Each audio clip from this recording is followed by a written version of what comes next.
When we hit 20,000 subscribers, we'll give away a free NFL jersey of your choice. So subscribe now. TYT Sports previewing the 49ers with Larry Beal of KGO News. Larry, how are you today? Very well, very well. Last time we spoke, I kind of got grilled because I thought low expectations for the 49ers this season. Remember we talked back in the preseason, and I think the Texans were still sacking Alex Smith in the middle of the interview we were doing.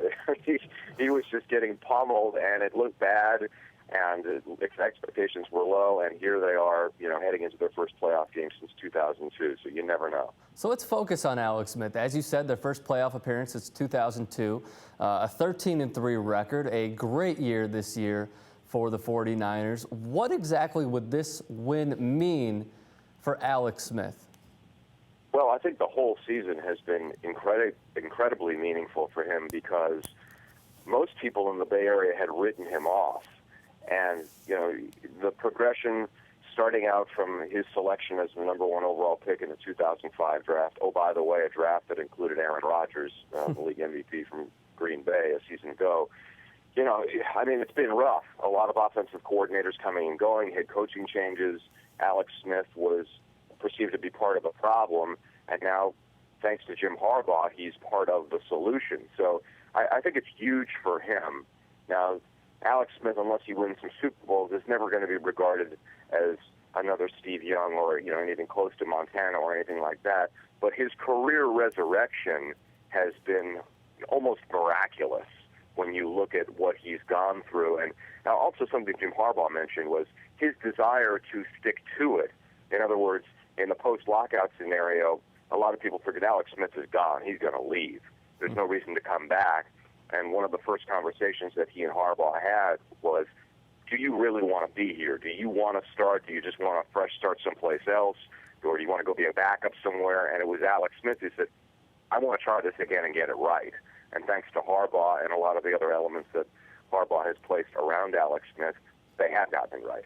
And, of course, one of the first things that Harbaugh said when he was hired to be head coach of the 49ers was, Alex Smith is our quarterback. End of story. Right. And he put an end to it right there. So that was really solid support from his head coach. And it seems like they have a ton of confidence in him, and he has had a great year. Going back to the preseason, though, of course, they played the Saints. Saints defensive coordinator Greg Williams, his mantra is blitz. I mean, they absolutely love to blitz. Do you think that not only can the offensive line hold up, but will Alex Smith not feel flustered at all? Can he be the mature quarterback that he could sometimes be and make quick throws and quick adjustments with his receivers with those blitzes? Well, I think he's certainly capable of that. I wouldn't read a lot into the preseason results because I don't think the 49ers prepared for the Saints blitzes. And as we talked months ago, Jim Harbaugh's preseason preparation was really different than a lot of other head coaches, and certainly I don't know why the Saints would be blitzing in a meaningless exhibition game, but they were, and the Niners weren't ready for it. Now, we should also point out the Niner offensive line has been up and down at times this year. I mean, there was a quote from Joe Staley early on where he said, we're not terrible, but, and nobody believed him because they were playing horribly, but they've gotten it together. A lot of it is going to depend upon the game plan and whether Alex can get the ball out quickly. It also depends on whether the Niners can establish a running game with Frank Gore. And I think they have to accomplish a number of things. First and foremost is long, sustained drives that result in touchdowns, not field goals. David Akers has set an NFL record this season for field goals made, and part of that is because the Niners stall in the red zone so often. If they're going to put up threes and the Saints are going to put up sevens, this is going to be a long afternoon at Candlestick Park. So they need long, sustained drives. They want Drew Brees on the sidelines spectating rather than taking snaps and chucking the ball down the field all over the place.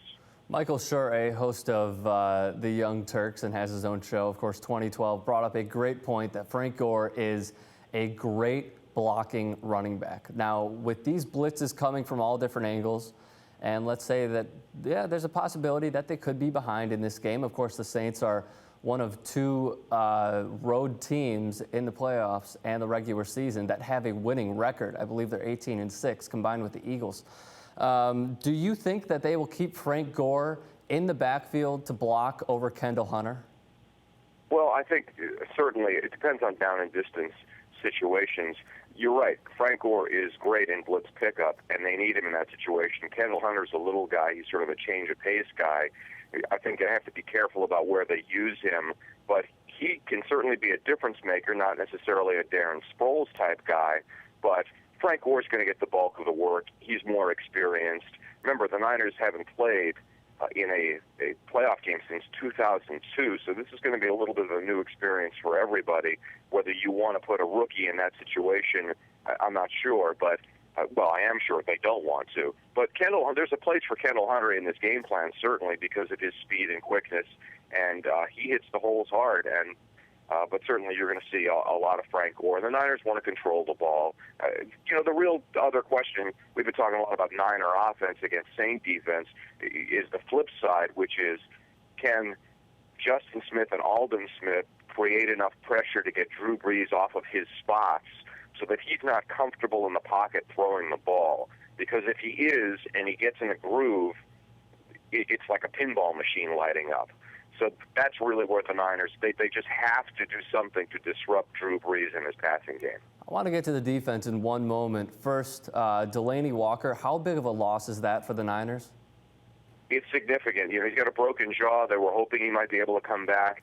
He's not going to be able to play in this game. They're hoping if the Niners win and advance, he's supposed to get an examination on Monday, and so we'll see. But he is a good pass-catching tight end, and he would be a nice guy to have on, 3rd and 5, 3rd and 6, those kinds of situations, not available. And so, you just move on. And Coach Harbaugh's one of the guys, next man up. We live without him. Vernon Davis is an outstanding tight end, but more of a guy who can get deeper down the field.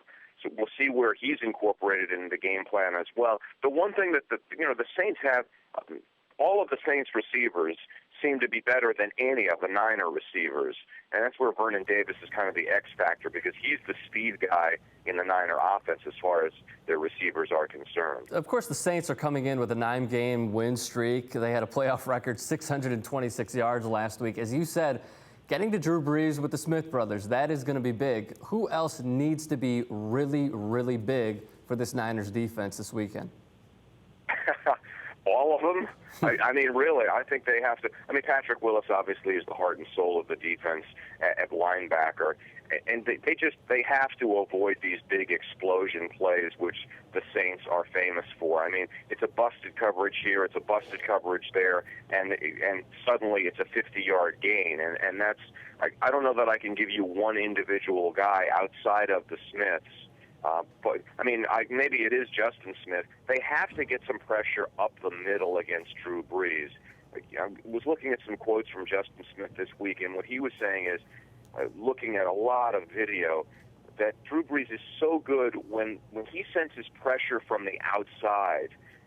The Saints create this nice wall up front for him where he can step up and be clean in the pocket. They need, and every quarterback hates pressure in his face up the middle. I'm sure the Niners are thinking about game plan tactics where they can force him out of that comfort zone. Now, we've seen him throw from a lot of different angles, and Drew Brees, for a guy who's 6 feet tall, finds a way to get the ball out and over the defense. But I just think it's that front line, the defensive line has to find a way to get pressure without bringing a lot of blitzes, because you blitz, you live by the sword, you die by the sword. You can easily give up big plays blitzing.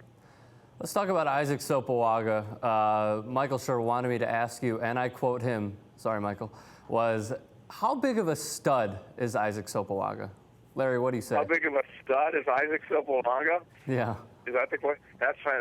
Well, I'm from Hawaii, so first of all, let's get this thing straight, okay? Because everybody that covers the league pronounces his name Sopoaga, okay? Okay. In Samoan, that's not the way it's pronounced.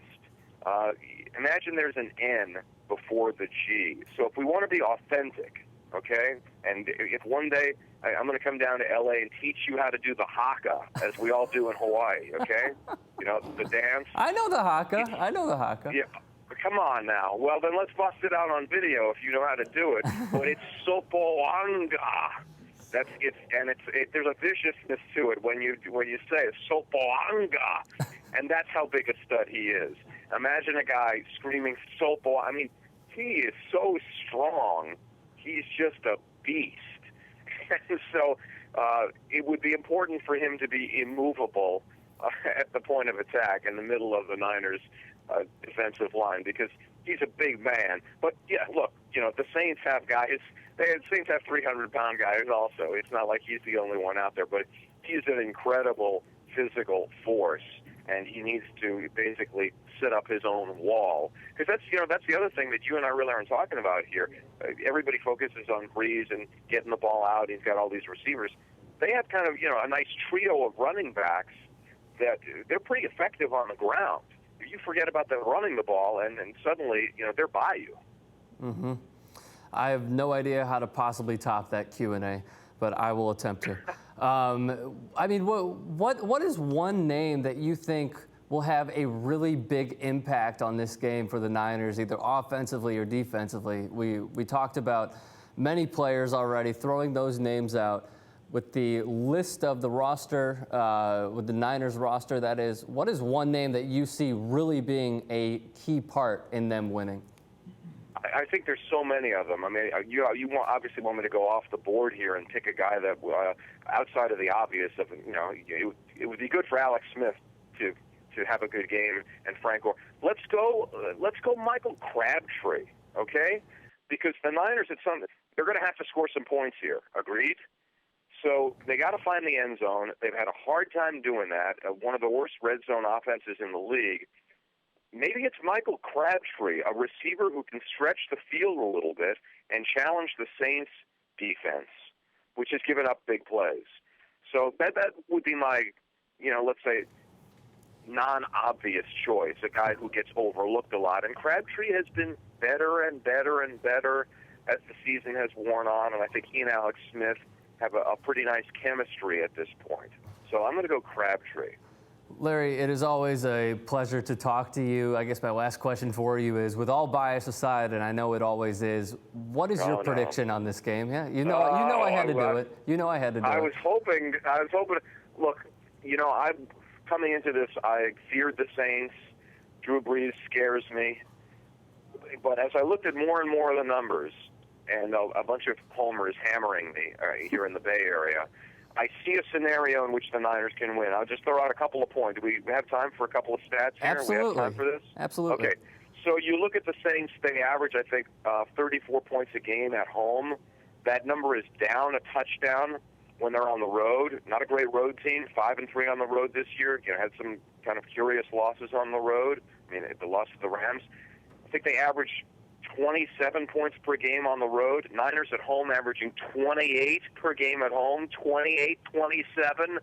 49ers, who, by the way, are getting 3.5, if, you know, for entertainment purposes only, of course. Of course. So, you know, I've doubted Jim Harbaugh, and I doubted Alex Smith and everything all season long, and have been wrong to doubt them. So I'm not going to doubt them this week, and I'm going to go Niners 28-27.